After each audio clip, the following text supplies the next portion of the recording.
This is Zack Hample at Angel Stadium in Anaheim. Not the easiest place to catch baseballs, but I always feel good about coming here because it reminds me of the best summer of my life. When I was 17 years old, I interned for the Boise Hawks, a short-season minor league team that used to be affiliated with the Angels. Now, late that season, I traveled here for a couple of days and got to hang out with the Major League grounds crew and see all kinds of cool behind-the-scenes stuff. Combine that with how friendly Mike Trout has been to me ever since I caught his first Major League home run and returned it to him, and I just feel really good about the Angels in general. Now, like I said, not an easy place to catch baseballs. As you'll see in a bit, the bullpens out in left field, along with other off-limits areas, swallow up all the home runs. And in right field, there's an 18-foot wall that prevents ground rule doubles, and it just makes things trickier in general. Somehow, I managed to get 11 baseballs here in one day in 2011, but today I'm just hoping to snag a few and maybe see my favorite player do something special. I feel like this is a good spot right here because if someone hits a long home run that lands in the second bullpen, the back bullpen, it'll bounce off that AstroTurf surface and skip up into the seats so I can scoot across this front row, which is empty for now. And if they hit a long one to left center, it'll bounce off that surface into the seats so I can either cut right across or go down a few rows and then run to the side. All right, there it is. First ball of the day. I can relax a little. Was that Crone? Yeah, Crone jacked this one out. Bounced off the turf into the seats. Feels good, on the board. Here it is. Yeah, ball in. Hey, catch! Pujols hit that too far. If it had landed 20 feet shorter, it would have bounced to me, and 5 more feet and I would have caught it on the fly.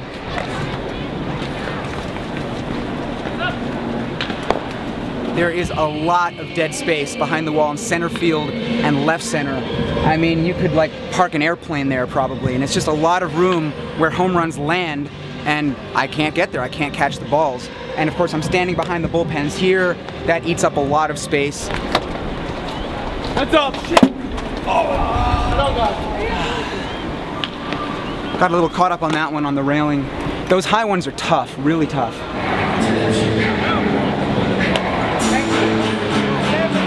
Made a calculated gamble that paid off. Before the Angels finished hitting, I ran over here to the first base side, switched into this hat, got my second ball of the day tossed up. Not sure who it was from, but just glad to have it.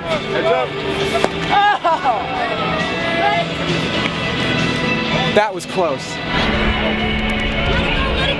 This is a decent spot to scoop up ground balls, but if it's not hit right at you and the front row is full, there's not really much you can do. If it's empty, you can see the ball kind of hook into the side and run through the row and then lean over, but yeah, there's a lot of people out here right now.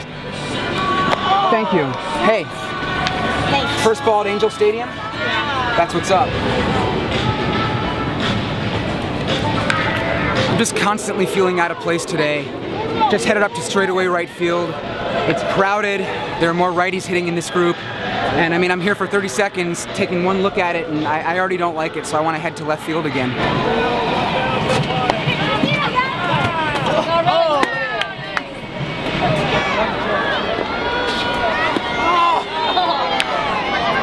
I'm terrible at this AstroTurf. Awful, awful, thumbs down to me. Only being out here once every few years means that I don't know the bounces as well as the regulars, and I'm seriously terrible at judging where these balls are going once they land. Yeah, has to pull them all out. Thanks. Batting practice just ended. I'm hanging out here with a father and son ball hawking duo, Boog and Jacob.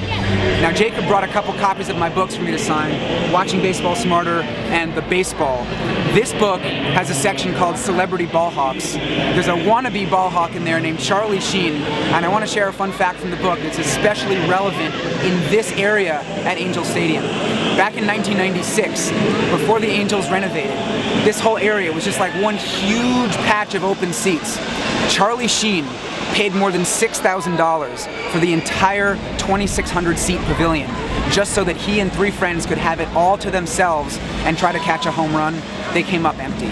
So Charlie Sheen, you need to read my book and get on the program, man. What's up?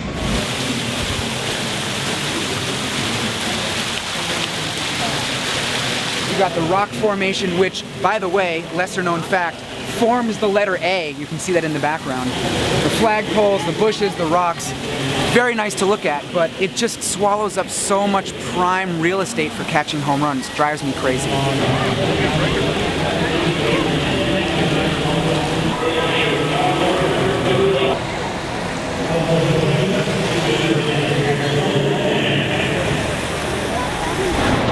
Light that baby up.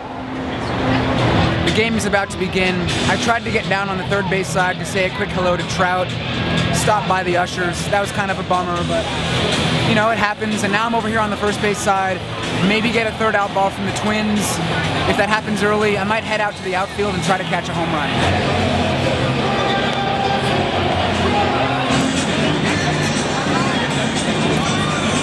Every team's first base coach handles the infield warm-up balls. Now, some teams always toss those balls into the crowd every inning. I'm not sure how the Twins do it, so I just went down there. Butch Davis, the coach, didn't even look up at me. That's fine, no problem, but now I know not to waste my time going down in between innings.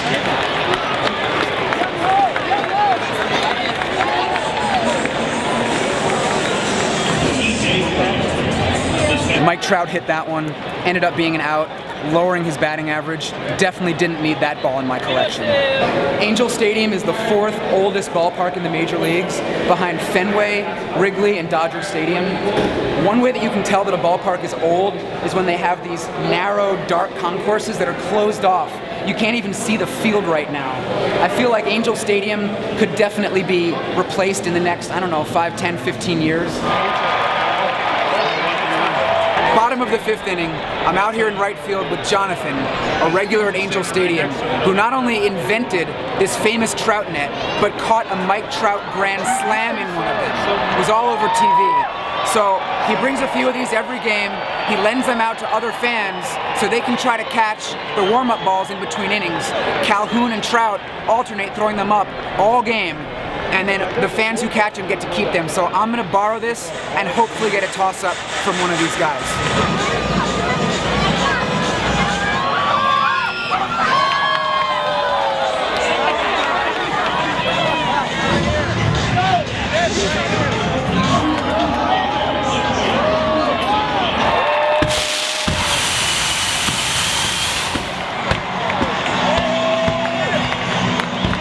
Well, as I predicted, it was a tough day from a numbers standpoint.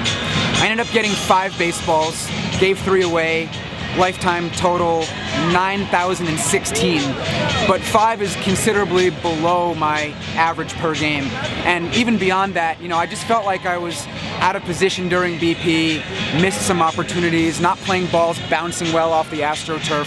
It's just, you know, it wasn't really my day, and it happens. But overall, it was a really nice time here. Got to see the Angels win by the score of 10-2. Mike Trout scored 3 of those runs, so that was cool. Got to watch the game from a few different spots. First base dugout, left center field, out here in right field with the inventor of the TroutNet. Got to use that in between innings a few times. Came really close on a few toss-ups, but you know, it just wasn't quite meant to be. But yeah, overall, it was a really nice time here at Angel Stadium.